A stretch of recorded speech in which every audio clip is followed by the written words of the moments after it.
Good evening and welcome to the Standing Resolution, the show where we take a big idea, put it in the ring, and see if it's still standing when the lights go down. Tonight's question cuts close to something fundamental. Human beings have been telling stories since before we had alphabets, before we had paper, before we had anything except firelight and each other.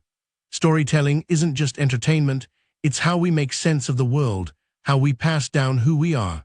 So when someone suggests we might be getting worse at it, that's worth taking seriously. Tonight's resolution, stated plainly, is this: social media has made us worse storytellers. One of our debaters will argue in favor of that claim, that the platforms we've built and the habits they've encouraged have eroded something real in how we construct and share narrative. The other will argue against it, that the picture is more complicated, or perhaps even the opposite of what the resolution suggests. Now I want to be clear about something before we begin. Neither debater chose their position tonight. Each was assigned their side. That's by design. The best test of an argument isn't whether you believe it walking. Let's start with what a story actually is, because that's where the argument lives. A story is not a sequence of events. It's a sequence of events with shape.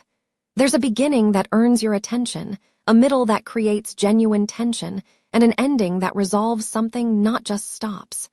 Stories require patience from the teller, because meaning doesn't arrive instantly. You have to build toward it.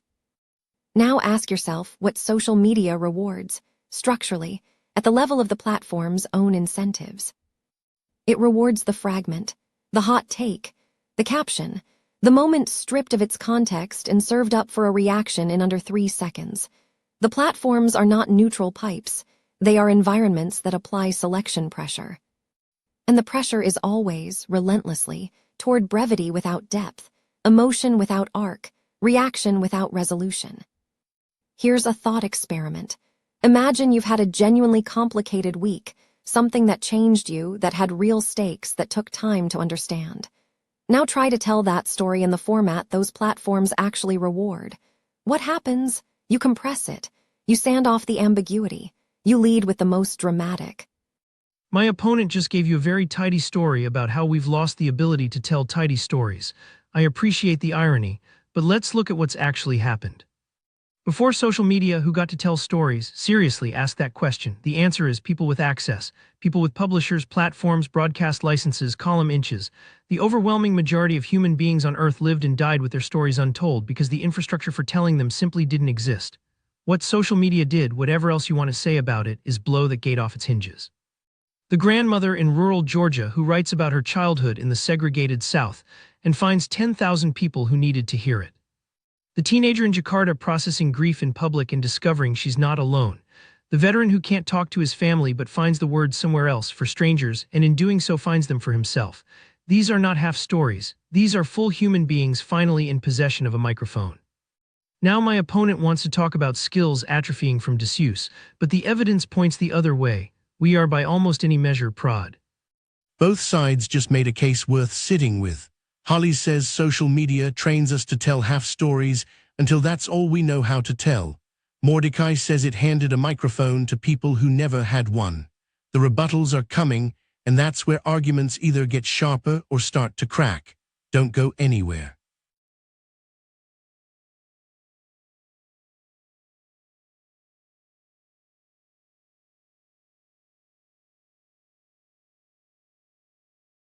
Welcome back. I'm Justice Vale, and you're watching the Standing Resolution, where tonight we're asking whether social media has made us worse storytellers. Both sides have staked their ground. Now it's time to test it. Let's get into the rebuttals. Mordecai made a genuinely moving case, and I want to honor the real thing inside it before I explain why it doesn't answer the resolution. Yes, social media democratized access. Yes, more voices now have a place to speak. That is real and it matters.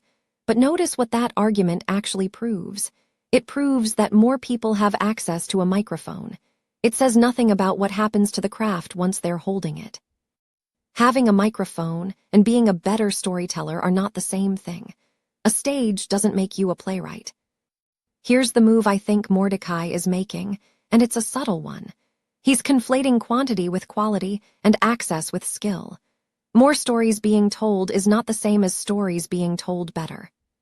In fact, when you dramatically expand the volume while simultaneously rewarding the format that punishes depth, you can get more storytelling and worse storytelling at the same time.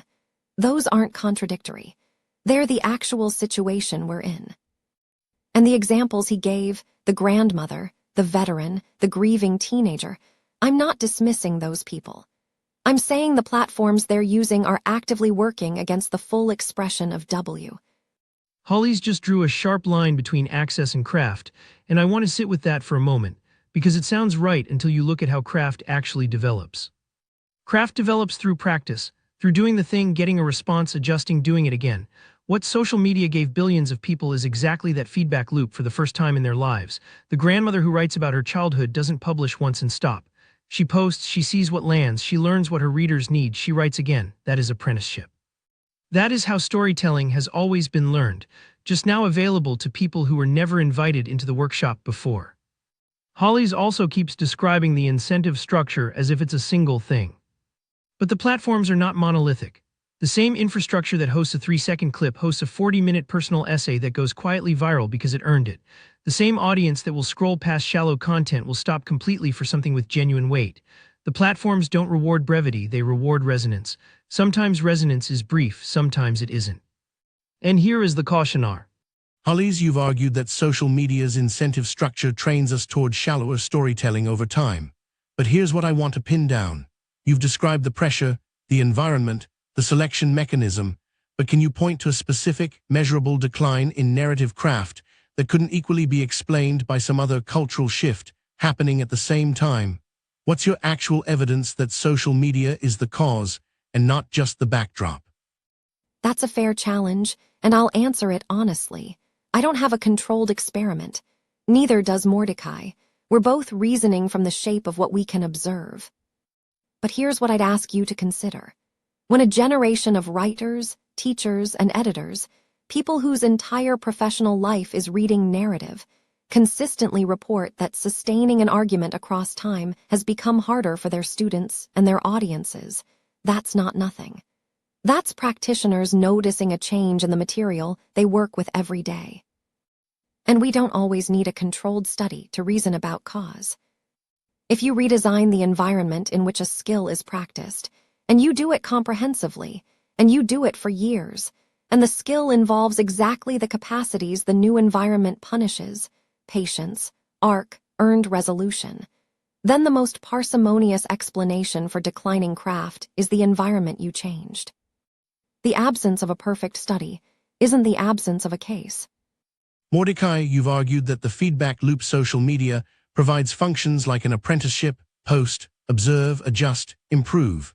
But traditional apprenticeship involves a master who can tell you when something is wrong, not just an algorithm that tells you what got clicked. If the feedback you're receiving only measures engagement and not narrative quality, how exactly does that loop teach craft rather than simply teach what performs? That's the sharpest question of the night, and it deserves a straight answer. You're right that an algorithm isn't a master craftsman. Clicks are not the same as wisdom. But let me complicate the picture. Traditional apprenticeship wasn't always a wise elder correcting your drafts either. For most of human history it was, tell your story around the fire, watch people's faces, notice when they lean in and when they drift. That's engagement feedback, that's what the platforms are at scale. And the audience is not as shallow as we assume. When something rings false, people say so. When a story earns its ending, people share it and say why. The comments section is often terrible, yes, but it also contains real readers making real literary judgments in real time. The feedback isn't perfect. But imperfect feedback from a vast, live audience has shaped storytellers for as long as stories have existed. Here's where things get genuinely interesting. Coming up next is the round most debaters dread and audiences love, the Steelman, where each side has to stand up and make the strongest possible case for the opponent they've been fighting all night. If you want to know who really understands this argument and who's just been rehearsing their own, stay with us.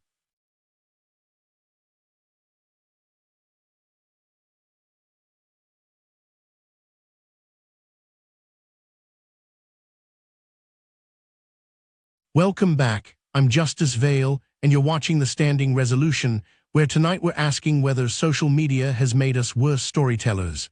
We've heard the arguments, we've tested them, and now comes the round that separates the debaters from the advocates, the steelmen. Each side makes the best case for the other. Let's see what they've got.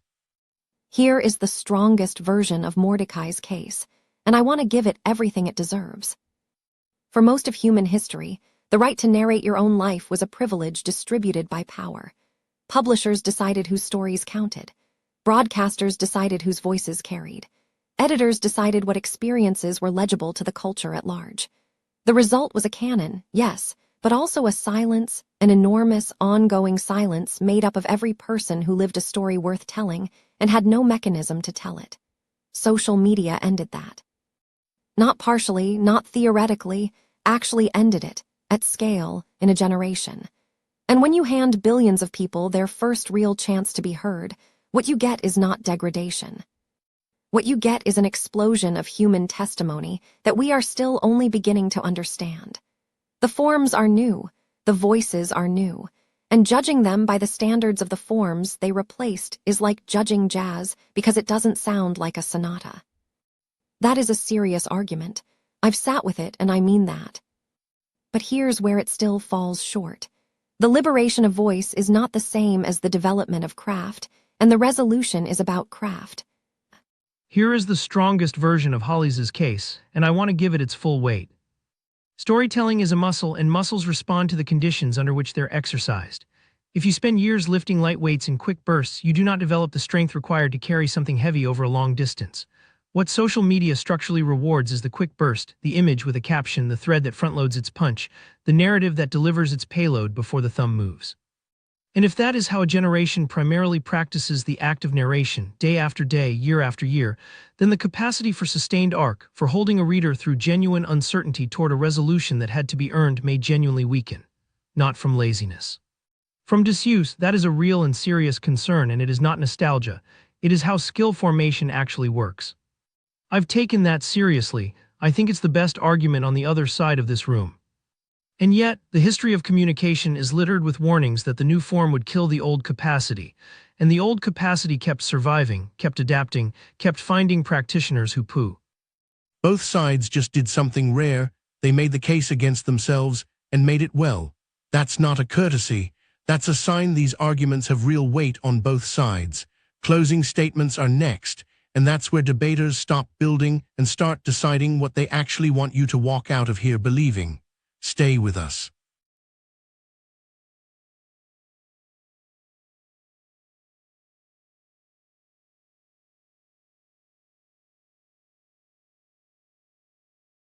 Welcome back. I'm Justice Vale, and this is The Standing Resolution. We've heard the cases built, tested, steelmaned, and now it comes down to this, closing arguments, where each side tells you what tonight was really about and asks you to land somewhere. Let's hear them out. Here is what tonight actually came down to. Mordecai gave you democratization. He gave you access, volume, the grandmother with the microphone, the feedback loop that functions like apprenticeship. And I meant it when I said those things carry real weight. They do. But the resolution isn't asking whether more people can speak. It's asking whether we speak better. And on that question, access is not an answer. It's a different question entirely. The case I've made is simple, and I think it holds. Storytelling is a skill. Skills are shaped by the conditions under which they're practiced. Social media, structurally, at the level of its actual incentives, rewards the fragment over the arc, the reaction over the resolution, the highlight over the road that earned it. When that becomes the primary environment in which a generation practices narration, something real gets lost. Not intelligence, not feeling, craft, the specific, learnable, losable ability to hold complexity across time and bring someone through it changed. Mordecai's Steelman was generous, and he was right that constraint can produce craft. But constraint produces craft when the constraint is demanding. The scroll is N. Holly's just told you we gave everyone a stage and forgot to teach them the play, but that assumes the play was ever being taught before. For most of human history, the stage didn't exist. The lesson was never offered. The door was simply locked. What I've argued tonight is not that social media is without cost. It is that the costs have been counted wrong. We keep measuring against an imagined past where storytelling was practiced widely, taught carefully, and available to anyone with something worth saying. That past did not exist. What existed was a narrow corridor, well lit for the few and dark for nearly everyone else.